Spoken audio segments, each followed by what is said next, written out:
Alors, si j'avais un message à dire aux jeunes, finalement, qu'est-ce que je dirais?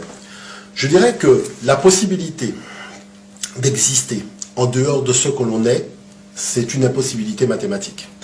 La première de toutes les connaissances, c'est la connaissance de soi-même, c'est-à-dire de son génie intellectuel, de son génie culturel, de son génie scientifique. C'est à partir de là qu'on a les piliers, véritablement, de son essor économique. Moi, je prends un exemple simple.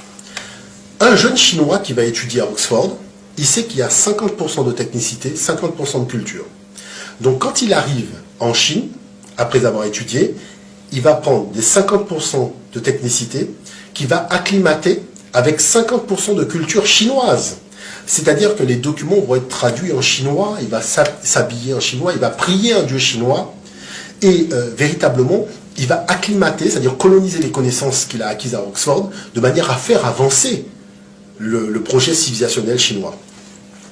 Un jeune arabe qui a étudié à Oxford va avoir la même démarche. Quand il a quitté Oxford, il revient dans son pays, à Abu Dhabi ou Dubaï, ben, il parlera arabe, il va s'habiller dans les tenues arabes locales, il va véritablement magnifier cette culture, mais il va utiliser la technicité qu'il a acquise pour faire avancer le projet civilisationnel de la région où il est. Qu'est-ce qui se passe avec donc, le jeune noir, malheureusement aujourd'hui? C'est que quand il quitte Oxford, il fait les magasins, il veut acheter les chemises, les pantalons, les chaussures et compagnie. Et quand il revient, il faut montrer à tout le monde qu'il a la chemise d'Oxford, qu'il a la montre d'Oxford et la paire de chaussures d'Oxford. Le problème, c'est qu'au lieu d'utiliser la technicité d'Oxford pour pouvoir faire des chemises chez lui, faire des paires de chaussures, à partir du savoir-faire ancestral qu'il avait, hein, qui sort de la disquette de Jules Ferry, qui lui fait croire que les gens marchaient pieds nus, les gens avaient des paires de chaussures, il suffit d'aller dans les musées. Ah ben, qu'est-ce qui se passe? Il va vouloir acheter une paire de chaussures d'Oxford, quitte à la commander par Internet, plutôt que d'utiliser le savoir-faire local, vu qu'il a la technicité, de manière à créer un poste économique à partir d'un savoir-faire, un background culturel qu'il a, pour faire en sorte que dorénavant, on puisse créer une alternative, c'est-à-dire un choix nouveau dans la gamme des paires de chaussures qui seront mises à disposition à travers le monde, c'est-à-dire développer un savoir-faire qu'il avait de par sa tradition, et moderniser ce savoir-faire pour en faire un poste économique. Voilà le fond du problème. Le fond du problème est relativement simple. Tout autant qu'on fonctionnera en faisant du stop sur le projet civilisationnel des autres, nous aurons plein de problèmes. Parce que les autres vont toujours nous mettre à un endroit extrêmement négatif.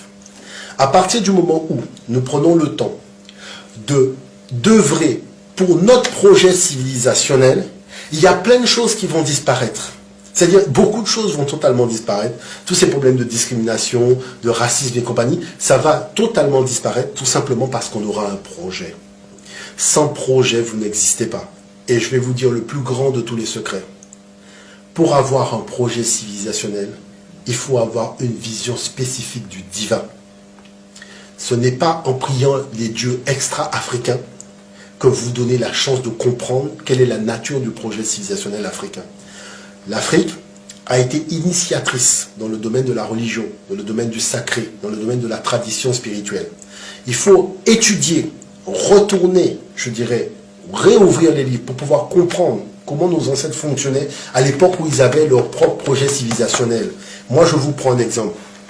Quand nous disons Kamit, Kamit est un mot qui correspond à l'univers civilisationnel de nos ancêtres. Mais aujourd'hui, vous allez dire africain. Mais africain, ça vient des Romains. Est-ce que vous voyez ce que je veux dire? C'est-à-dire les termes que vous allez utiliser. Nègre, noir. Nègre, noir, tous ces termes-là ne viennent pas du projet civilisationnel africain. C'est-à-dire du projet civilisationnel kamite. Du projet civilisationnel des Hanou, des Rémétou, des Bantous d'autrefois. Parce que eux, ils avaient une terminologie qui correspondait à leur projet civilisationnel. Il y avait, quand les Indiens ont quitté l'Amérique du Sud pour venir aux Antilles, ils avaient leur projet civilisationnel. C'est pour ça que vous avez des Karukera, des Madinina. C'est-à-dire les noms correspondent à un univers civilisationnel et à un projet. Vous voulez dire que tout à l'heure, quand je vous ai dit bonjour Jean-Philippe, j'aurais plutôt dû vous dire Hotep. Voilà. Hotep, ça correspond à notre univers civilisationnel, à notre projet civilisationnel. Vous voyagez à travers le monde, il y en a qui vous disent shalom, d'autres vous disent salam alaikum, enfin chacun a la façon de faire. Mais nous ne pouvons pas prendre la façon de faire de quelqu'un d'autre et faire comme si nos ancêtres n'en avaient pas. C'est ça le fond du truc. Parce que quand on fait ça, on nuit à sa possibilité de pouvoir se créer une base économique pour pouvoir émerger. culture, voyez, histoire, pardon, l'histoire forte permet d'avoir une culture forte, permet d'avoir une économie forte. À partir du moment où vous n'êtes pas convaincu de la puissance de votre histoire, vous allez transformer votre culture en folklore. Donc le folklore, c'est quoi? C'est le fait de prendre une feuille de papier, de demander une subvention à la mairie ou au conseil général pour faire une activité. Vous voyez ce que je veux dire? C'est ça le folklore, parce que vous êtes là pour amuser la galerie. Mais de ça, il n'y aura pas de poste économique qui sera créé. La culture, les Américains ne savent pas faire la cuisine. Ils font McDonald's. C'est voilà comment ils transforment un élément culturel qui est pourtant une déficience chez eux en un immense poste économique mondial. Vous voyez? Le tout, c'est pas d'avoir une culture forte ou une culture faible. Le tout, c'est de croire en sa culture. Et parce qu'on croit en sa culture, on aura une économie. Voilà clairement le fond de la chose. Tout le reste n'est que plaisanterie. Et ça, vous allez demander à une mère. Mais quand vous parlez de l'histoire des Noirs à vos enfants, vous parlez de quoi? Je leur mets du coupé-décalé, du zouk, et je leur montre 2-3 pas de danse. Vous voyez l'affaire? Et ce que je vous dis là, c'est des choses que j'ai lues dans les magazines, hein, c'est pas des choses que j'ai inventées. Hein. C'est-à-dire, on demande à une maman, hein, la télévision française, les médias français, elle demande à une maman, mais sur le plan de la culture, qu'est-ce que vous transmettez à l'enfant au niveau de l'histoire? Elle dit, elle met de la musique zouk, elle met de la musique coupé-décalé, et elle apprend aux enfants des pas de danse. Je ne sais pas si vous vous rendez compte. C'est ça, apprendre à un enfant son histoire et sa culture. Non, quand même, il faut être sérieux. Donc, à partir de là, qu'est-ce qui va se passer? Il va se passer que vous allez faire de ça une économie comment? Puisque vous êtes incapable de voir la puissance de la chose et de pouvoir en créer. Moi, je vais vous donner un exemple. On a des danses où très souvent on remue les reins. C'est-à-dire on remue les reins, on remue les ventres, on est toujours en train de remuer. Cette chose-là, quand elle est analysée par la disquette de Jules Ferry, on dit oui, mais de toute façon, les Noirs, ils sont un peu bêtes sauvages, ils sont un peu machin et compagnie. Normal, c'est la disquette de Jules Ferry. Bon. Mais maintenant, quand vous prenez la disquette de nos ancêtres, les ancêtres disent quoi? Les ancêtres disent que la région où la vie naît, c'est au niveau du bas-ventre. C'est la région de la naissance de la vie. Le fait de remuer dans le sens donc de la rotation des planètes et de l'univers, ça fait que on célèbre le lieu de la naissance de la vie. Et c'est une immense célébration du lieu de la naissance de la vie qui fait que les Noirs, quand ils dansent, ils remuent les reins comme ça. Est-ce que vous voyez? Donc vous voyez que vous êtes à deux analyses diamétralement opposées. Donc quand vous avez pris conscience de la portée de la chose, ça vous permet, quand vous faites maintenant des cours, d'enseigner quelque chose qui repose sur une culture, pas sur un folklore.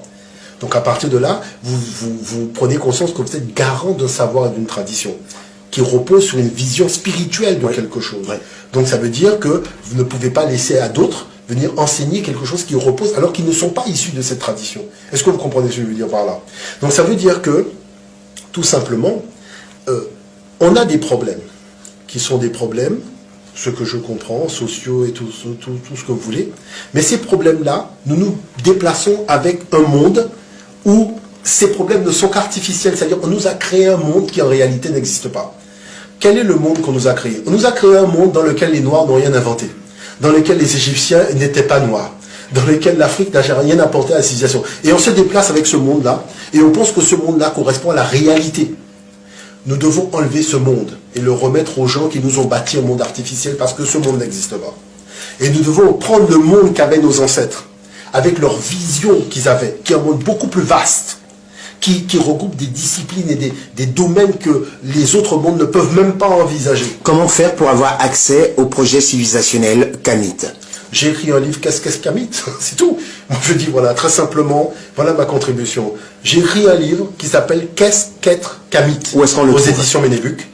C'est tout simplement donner déjà une base de réflexion. Je ne suis pas rentré vraiment dans les détails parce que je sais qu'il faut susciter la réflexion. Après, on aura l'occasion véritablement de rentrer dans le fond.